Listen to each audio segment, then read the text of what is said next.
I'm Allie, with Jay behind the camera. Welcome back to our channel. Today, we have some exciting stuff to talk about.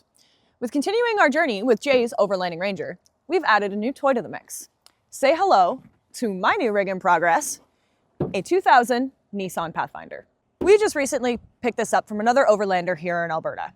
And in this video, I'm going to talk about some of the stuff that he had done to it prior to us purchasing it. Now, everybody talks about the pride of building a rig from scratch. But sometimes the smartest move isn't busting your knuckles in the garage for 6 months. It's finding that hidden gem where some of that hard work has already been done. Usually, when you're buying a modified rig, you're buying somebody else's headache.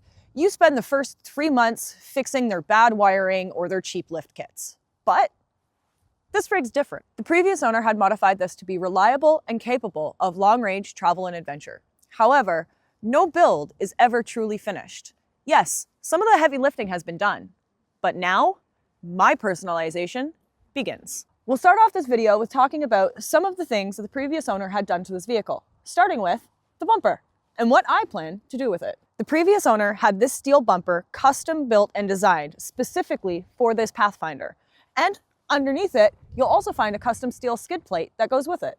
He had this built to take a hit, but to also house the winch that came with it, which is a Smitty built Gen 2 X20 9500, which is perfect for this vehicle weight class. It's roughly about 1.5 times the total vehicle weight. Now, as great as this bumper is, I plan to make a few adjustments and add a couple other things to it to make it something that I'm going to love.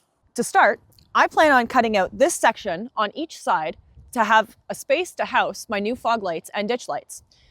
Additionally, I plan to build a couple more bumper hoops here and here to help protect my headlights. Additionally, we will design and custom build a rear steel bumper to replace the existing plastic bumper, one that will have sturdy rear recovery points, a trailer hitch, as well as some steps to reach our gear on the roof. Now, moving on to the front suspension. This is where the previous owner had really done his homework, and it saved us a ton of trial and error. It's currently sitting on a 2-inch suspension lift, but it's not just any generic kit he used. He mixed and matched components to get specific ride characteristics. Up front, it's running with some ARB heavy-duty springs. The heavy-duty part is crucial here, as the extra weight of the steel bumper and skid plate would crush normal stock springs. These ARB HD springs compensate for that extra weight perfectly. And additionally, there is track motive extended travel high articulation front axles, which addressed one of the Pathfinder's weaker points, and that was the stock CV axles. This brings us to the rear suspension. Given the rear was constantly under load with water, gear, and the sleeping platform, he went with 4x4 parts Super Duty springs. Along with those high-quality springs, he installed the Bilstein 5100 shocks, which are the gold standard for overlanding.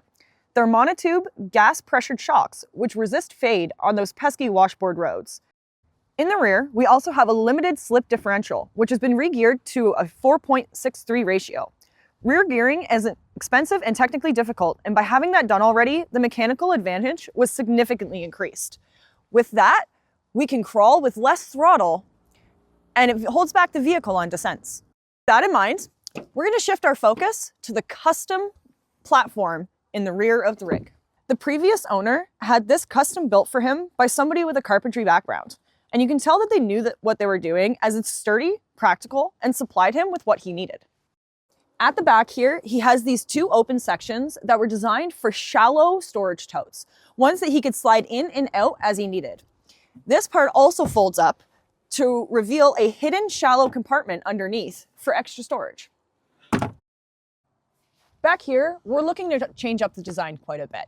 We want to integrate a drawer system, something a little more functional for our needs. We're looking at about a total of 3 drawers, something that'll give us a lot more storage space for those longer, more complex trips. Moving to the front, we have this compartment behind the driver's side, which is easy access for the fuel pump, which is quite handy. Now, we do plan to change up the front design a little bit, but we also still plan to keep this area accessible in the future. Our platform design is to give us functionality, that extra space we're looking for, and a place for a third person, as well as a platform for our dogs and cat to lay down on. Additionally, for more storage, we plan to design and build a custom roof rack, similar to the one on our Overland Ranger, so we have more space outside of the rear hatch, a place to secure some traction boards to, some firewood, and an awning or two. We were incredibly lucky to have found this Pathfinder, and in the condition that it was in.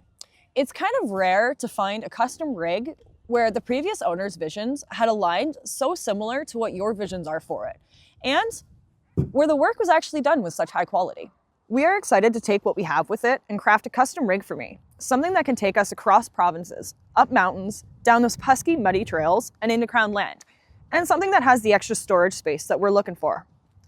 We do plan to make other modifications in the interior, such as a custom center console, updated front dash for a new stereo, and an aux beam control panel that my aftermarket lights will be wired to, and more. If you're liking our DIY builds and adventures, make sure to hit that subscribe button and follow along with our 2 rigs and our upcoming travels. Thanks for watching, and remember, adventure is built, not bought.